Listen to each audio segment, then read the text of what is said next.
जय हिंद दोस्तों। स्वागत है आपके अपने यूट्यूब चैनल पर। तो दोस्तों, ये हमारे पॉलिटी फाउंडेशन का जो बैच चल रहा है, जिसमें हमने सबसे पहले संविधान का सामान्य परिचय देखा था। उसके बाद संविधान की प्रस्तावना, उसके बाद संघ और उसका राज्य क्षेत्र देखा था। इसके बाद जो अगली जो क्लास हुई थी, उसमें हमने मूल अधिकार के 3 आर्टिकल डिस्कस किए थे, जिसमें आर्टिकल 12, आर्टिकल 13 और आर्टिकल 14 थे। लेकिन हम आज आर्टिकल 15, आर्टिकल 16, आर्टिकल 17 और आर्टिकल 18 को डिस्कस करने वाले हैं। तो बिना देरी के अपनी क्लास को स्टार्ट करते हैं आर्टिकल 15 से। अनुच्छेद 15। अनुच्छेद 15 में कुल 6 सब क्लॉज हैं, जिसमें सबसे पहला सब क्लॉज है वो कहता है कि राज्य किसी भी व्यक्ति के साथ धर्म, जाति, लिंग, जन्म स्थान और मूल वंश के आधार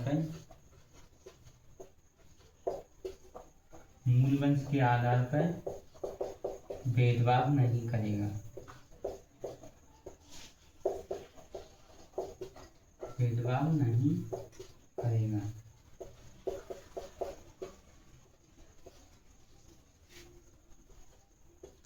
इसका जो दूसरा सब क्लॉज है, जो पहले सब क्लॉज में केवल राज्य की चर्चा की गई है, लेकिन सब क्लॉज 2 में कहा है कि यह राज्य प्लस प्राइवेट व्यक्ति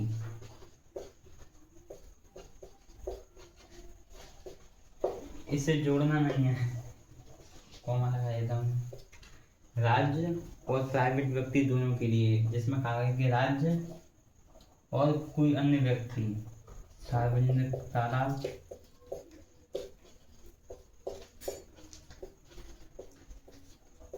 या अन्य जो पब्लिक यूज का जो सामान है उसके आधार पर भेदभाव नहीं करेगा। यह राज्य और आम नागरिक दोनों के लिए यह उपबंध किया गया है। इसका जो आर्टिकल 15 का सब क्लॉज 3 कहता है कि राज्य महिलाओं एवं बच्चों के लिए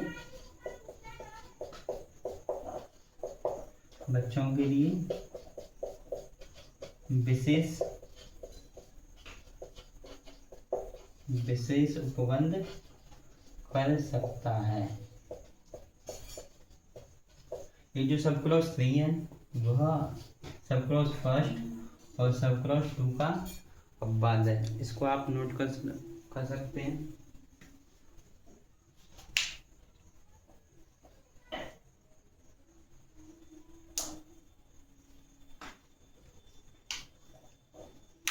इसके बाद जो अगला आर्टिकल आता है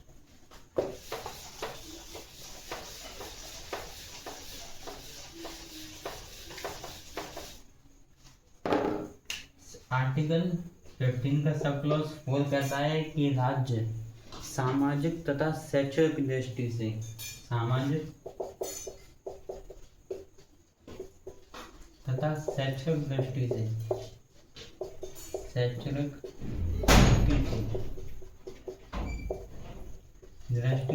पिछड़े हुए लोगों को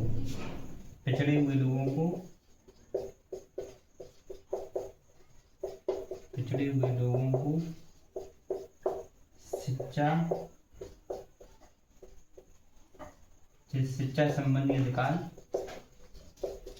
दे सकता है। तो आर्टिकल 15 का सब क्लॉज कहता है कि राज्य होगा ना, वो सामाजिक तथा शैक्षणिक दृष्टि से जो पिछड़े हुए लोग हैं, या जिसमें हम SC ST OBC माइनॉरिटीज को सम्मिलित करते हैं, उनके लिए आरक्षण का प्रावधान कर सकता है। ऐसा आर्टिकल 15(4) की भाषा कहती है। इसके बाद जो अगला आर्टिकल आता है, इसमें कहा गया है कि अल्पसंख्यकों की शिक्षा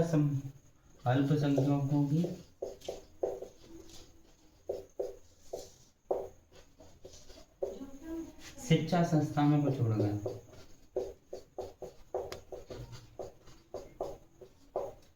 अल्पसंख्यकों की जो शिक्षा संस्थान या कोई कॉलेज है या कोई विद्यालय है, उसको छोड़कर अन्य जो कॉलेज हैं विद्यालय हैं उनमें आरक्षण का प्रावधान कर सकता है, ऐसा आर्टिकल 15 की भाषा कहती है। इसके बाद जो अगला सब क्लॉज आता है वो कहता है ईडब्ल्यूएस के लिए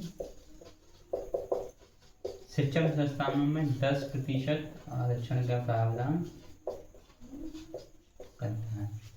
इसमें जो आर्टिकल 4 है वही आरक्षण के लिए बना है। इसके बाद जो 16 का 4 आएगा वह भी आरक्षण का प्रावधान करता है, तो इसको भी आप नोट कर लें साथ ही साथ।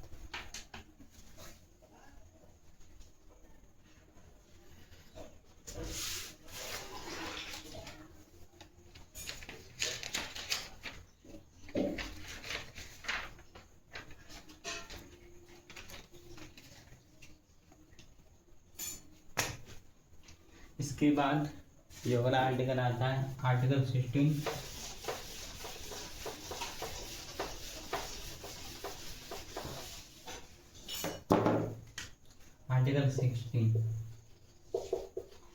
आर्टिकल 16 कहता है कि इसमें भी 6 खंड हैं। जैसे कि आर्टिकल 15 में 6 खंड थे, उसी प्रकार आर्टिकल 16 में भी 6 खंड है, जिसमें सबसे पहला जो इसका उपबंध है वह कहता है कि राज्य लोक नियोजन में किसी भी व्यक्ति के साथ अवसर की समानता से वंचित नहीं कर सकता किसी भी नागरिक को। तो यह आर्टिकल केवल नागरिकों के लिए है। मैंने इससे पिछले वाली वीडियो में लिखवाए थे कौन कौन से आर्टिकल नागरिकों के लिए, तो उसमें आर्टिकल थे आर्टिकल 15, 16, 19, 29 और 30। ये आर्टिकल केवल भारत के नागरिकों के लिए उपलब्ध हैं। तो इसमें आर्टिकल 16 के जो सब क्लॉज है वो कहता है कि राज्य के अधीन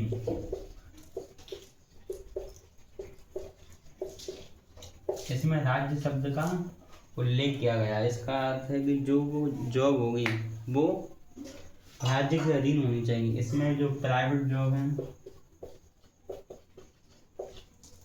या जो गवर्नमेंट प्लस प्राइवेट के साथ जो जॉब चलती हैं वो इसमें, या जैसे हम संविदा की जॉब कहते हैं, संविदा भर्ती, वह इसमें शामिल नहीं है। तो इसमें केवल वही जॉब शामिल है जो पूर्णतः राज्य द्वारा संचालित हैं।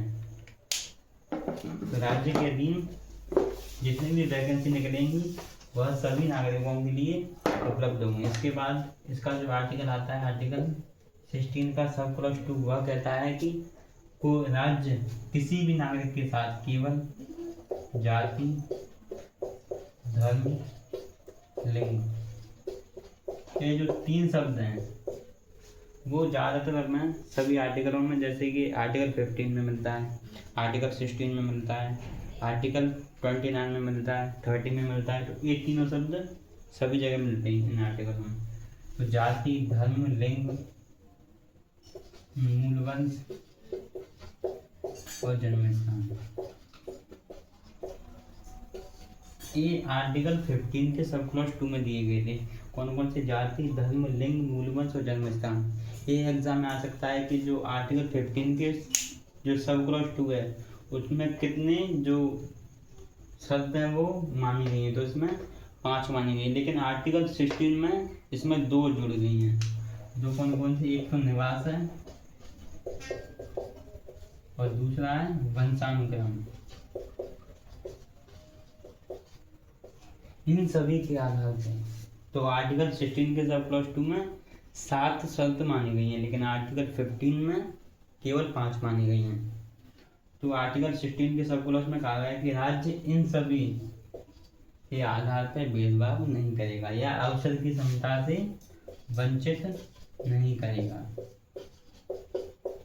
अवसर की समता से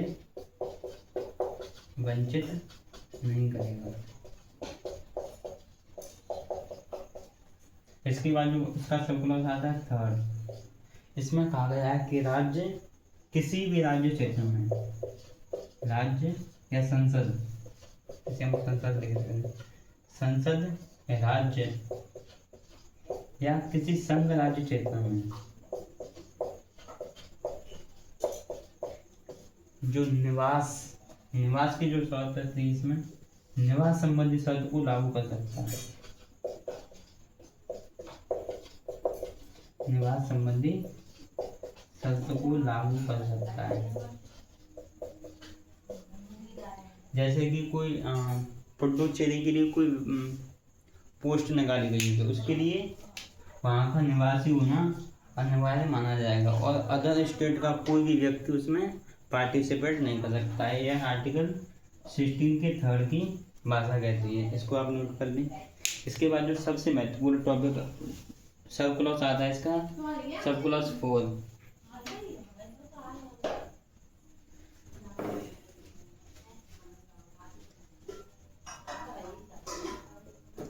इसके बाद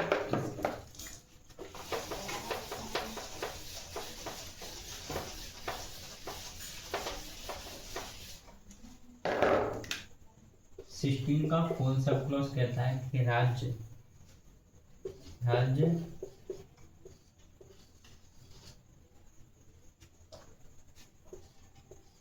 ऐसे जो कास्ट है जो शैक्षणिक और सामाजिक दृष्टि से पिछड़ी है उनके लिए आरक्षण का प्रावधान कर सकता है।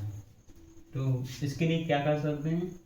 एक तो जाति वो पिछड़ी होनी चाहिए, पिछड़ी जाति या वर्ग, और दूसरा इसमें राज्य की निगाह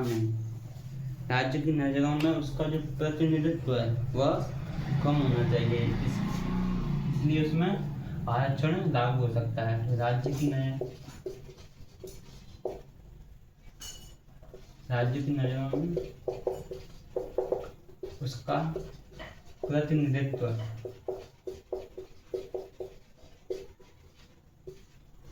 कम हो।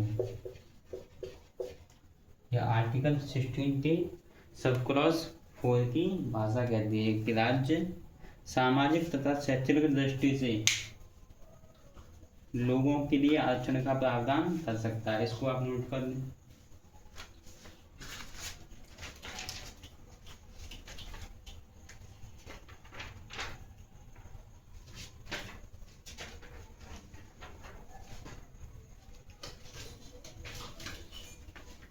इसके बाद जो अगला आर्टिकल आता है आर्टिकल 16 का 5 वो यह कहता है कि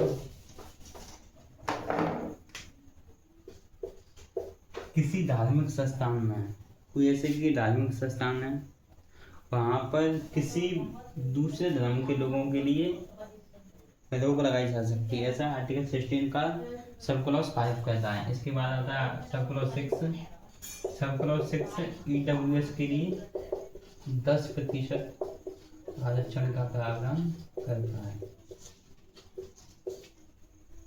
तो हमने आर्टिकल 15 और आर्टिकल 16 दोनों कवर कर लिए। इसके बाद जो अगला आर्टिकल आता है वो आता है अनुच्छेद 17। यह कहता है कि अस्पृश्यता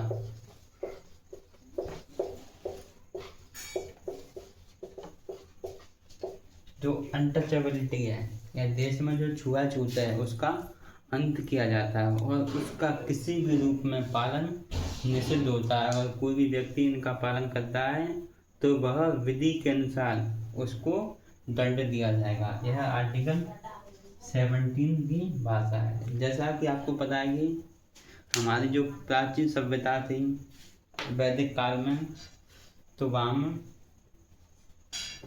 4 जो वर्ग थे वो बनाए गए थे ब्राह्मण क्षत्रिय वैश्य शूद्र। इन सभी के विभाजन को मिटाने के लिए जो लोग थे उनमें समानता का भाव लाने के लिए और लोगों से छुआछूत जैसी बीमारियों को हटाने के लिए आर्टिकल 17 का निर्माण किया गया था। इसलिए संसद ने अनुच्छेद 35 के तहत अनुच्छेद 35 क्या कहता है? मूल अधिकार के संबंध में जो कोई विधि बनाएगी वो संसद बनाएगी। तो अनुच्छेद 35 के तहत संसद ने 1955 में सिविल अधिकार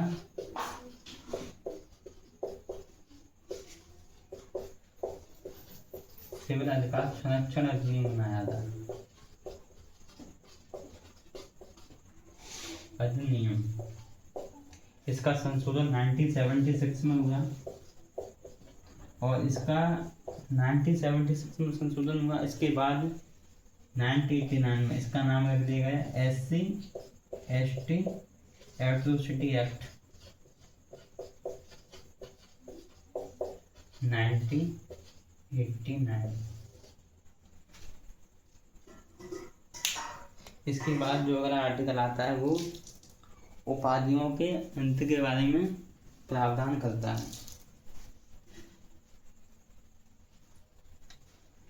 इसके बाद जो अगला आर्टिकल आता है आर्टिकल 18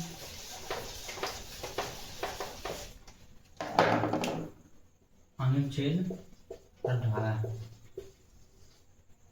अनुच्छेद 18 में 4 सब क्लॉज हैं, जिसमें जो सबसे पहला सब क्लॉज है वो राज्य। यहाँ पर जो राज्य शब्द लिया गया है वो बेसिकली पूरी स्टेट, पूरे जो नेशन है उसके संदर्भ में लिया गया है।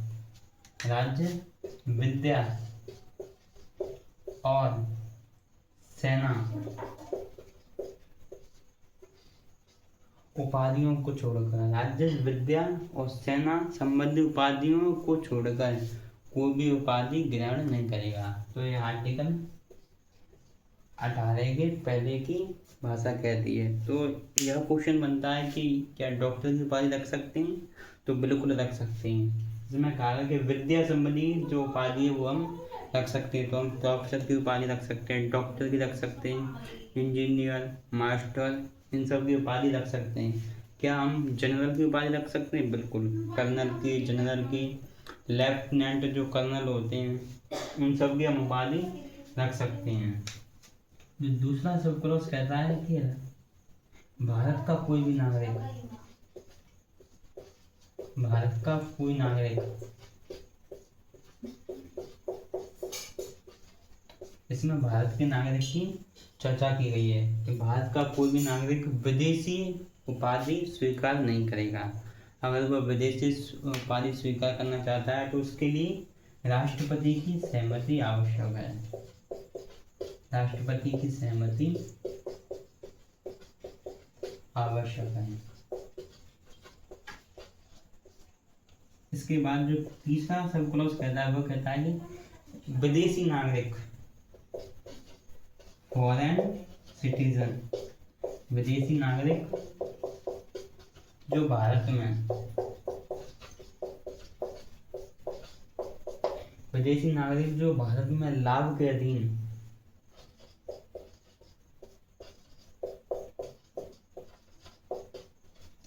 लाभ के अधीन काम कर रहा है तो वह विदेशी राष्ट्र से कोई भी उपाधि स्वीकार नहीं करेगा। अगर वह उपाधि स्वीकार करेगा तो सिर्फ राष्ट्रपति की पूर्व सहमति से ही वह उपाधि को स्वीकार कर सकता है।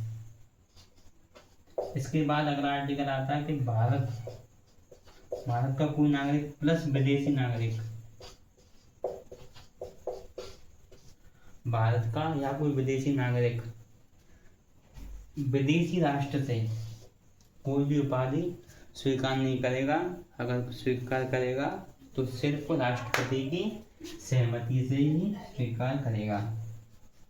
अब इसके बाद जो अगला प्रश्न उठता है कि क्या भारत रत्न, पद्म विभूषण, पद्म श्री जैसी उपाधियां स्वीकार की जा सकती हैं या नहीं। तो 1947 या 1950 की बात जब संविधान लागू हुआ तो उस समय से जो भारत रत्न और जो अन्य उपाधि, जो अन्य अवार्ड थे वो दिए जाने लगे थे। लेकिन जब जनता पार्टी की सरकार आई थी तो उसने इन अवार्डों को बंद कर दिया था। इसके बाद जो इंदिरा गांधी की सरकार आई, इंदिरा गांधी की सरकार ने फिर से इन जो अवार्ड्स थे उनको स्टार्ट कर दिया था। तो इसके संबंध में सुप्रीम कोर्ट ने कहा कि भारत रत्न, सुप्रीम कोर्ट ने कहा कि भारत रत्न, पद्म विभूषण, पद्म श्री और एक और है, जो 4 जो अवार्ड्स हैं वह उपाधि नहीं है और इसका प्रयोग कोई भी व्यक्ति अपने नाम के पहले या नाम के बाद नहीं कर सकता। यह सुप्रीम कोर्ट ने इस विवाद के तहत इस जो कंसेप्ट था उसको सुलझा दिया था। लेकिन हमारे देश में कुछ ऐसे भी लोग हैं, उन्होंने यह मुद्दा उठाया कि जो राष्ट्रपिता की उपाधि है,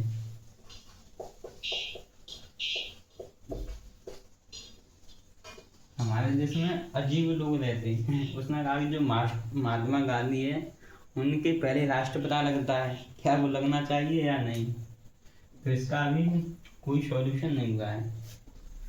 तो ये थी हमारी जो क्लास, जिसमें आर्टिकल 15, आर्टिकल 16, आर्टिकल 17 और आर्टिकल 18 डिस्कस किए थे। इसके बाद जो हमारा अगला अध्याय है वह है स्वतंत्रता का अधिकार, राइट टू लिबर्टी, जिसमें आर्टिकल 19, आर्टिकल 20, आर्टिकल 21, आर्टिकल 22 आने वाली हैं, जिसकी चर्चा हम नेक्स्ट वीडियो में करेंगे। तो तब तक के लिए बने रहिए हमारे चैनल पर। धन्यवाद।